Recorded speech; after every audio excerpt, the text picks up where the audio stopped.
You are 24 years old. 2 years ago, you were wearing a uniform. Army infantry, desert deployments, convoys through villages where every window might hide a rifle.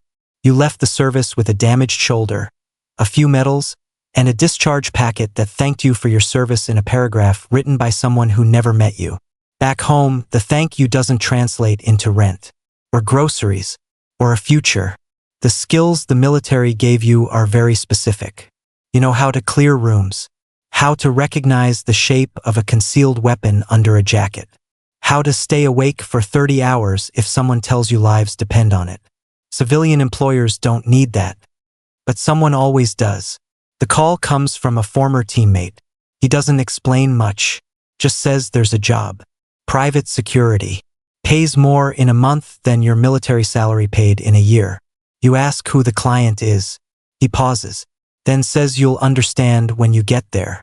The address is a compound outside the city. High walls, armed guards at the gate, cameras covering every angle. The kind of security you usually see around embassies. Inside the courtyard sits a man drinking coffee like he has nowhere else to be. Because he doesn't. His name is Esteban Vargas. You've heard it before. Everyone in the region has. The way you hear thunder before you see the lightning strike. He studies you for a moment. Not friendly, not hostile, just measuring. He asks 3 questions. Your military unit. Why you left. Whether you hesitate under pressure. You answer honestly. He nods once. The salary is $18,000 a month. Cash. You start tomorrow. The interview takes less than 2 minutes. Your job is simple. Stand between Esteban Vargas and anything that wants him dead. There are 12 men on the security detail. All former military. All carrying weapons that would get you arrested in any normal neighborhood. You rotate shifts. When Vargas moves, you move. When he eats, you stand behind his chair. When he meets with visitors, you watch the room. Always hands. Hands reach for guns. Hands press buttons. Hands signal danger before words ever do. The first few months are quiet. Too quiet. Convoys through the city. Radio chatter in short, professional sentences. You begin to settle into the routine. Standing.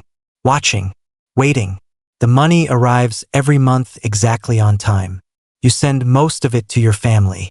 Your mother thinks you work security for a wealthy businessman. She doesn't ask questions. People in your hometown learned a long time ago that curiosity can be expensive. Then one night proves why the job pays so well. You're at a restaurant outside the city. Private dining room. 3 bodyguards inside. The rest outside the building. Vargas is halfway through dinner with 2 associates when the lights flicker. Your instincts fire before your brain catches up. You notice the waiter's hands. They're shaking. Not from nerves. From adrenaline. Your hand moves toward your weapon. The kitchen door bursts open. 2 men rush in carrying rifles. Everything happens fast after that. Training takes over. You shove Vargas out of his chair. Draw your weapon. 3 shots. The first attacker collapses before he fires. The second sprays bullets across the ceiling before another guard drops him. The entire firefight lasts maybe 8 seconds. Then silence. Vargas slowly stands up.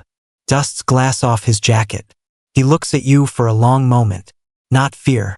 Not gratitude. Just evaluation. Like a coach watching game footage. Finally he nods. Good instincts. That's the only praise you ever hear from him. But the next day something changes. You're moved to the inner security team. 3 bodyguards instead of 12. Closer. Trusted. Or at least useful. Now you see more of Vargas's world. Late-night meetings in warehouses. Suitcases full of money. Phone calls where people's lives are discussed like shipping schedules. Someone steals from a distribution route. Vargas listens. Thinks. Then quietly says one sentence. Take care of it. A week later, the problem disappears. You don't ask what that means. Because you already know. You also see the other side. His daughter's birthday party. Balloons in the garden. Music. Laughter. Vargas carries her on his shoulders like any father would. For a moment, the violence feels far away. like it belongs to someone else's life. But you're standing 10 feet away with a rifle on your chest. So you know better. By the second year, the job starts changing you. You scan every room automatically, memorize exits, notice every stranger. You can't turn it off. Even when you visit home, your mother is cooking dinner and you're checking sightlines through the windows. She notices, asks if everything is okay. You say yes, because explaining the truth would take hours, and wouldn't make sense anyway. Then one of the other guards disappears. A man who had been there longer than you.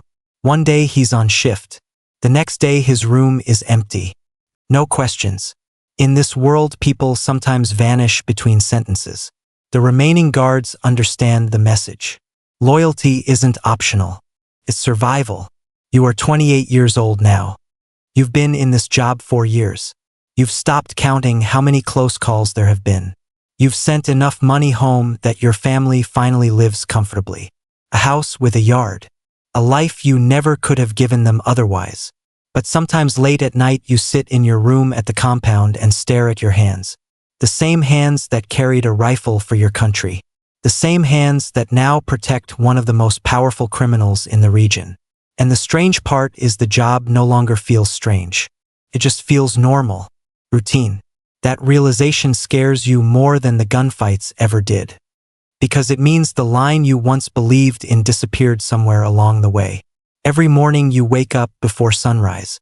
You put on your vest, check your weapon, walk the hallway outside Vargas's office, standing between a powerful man and a long list of enemies. That's the job. And after all these years you realize something. The hardest part isn't the violence, or the danger, or the secrets. The hardest part is knowing that if the job ended tomorrow, you wouldn't know how to live any other way. Because somewhere along the line the bodyguard stopped being a job and became the only version of yourself that still makes sense.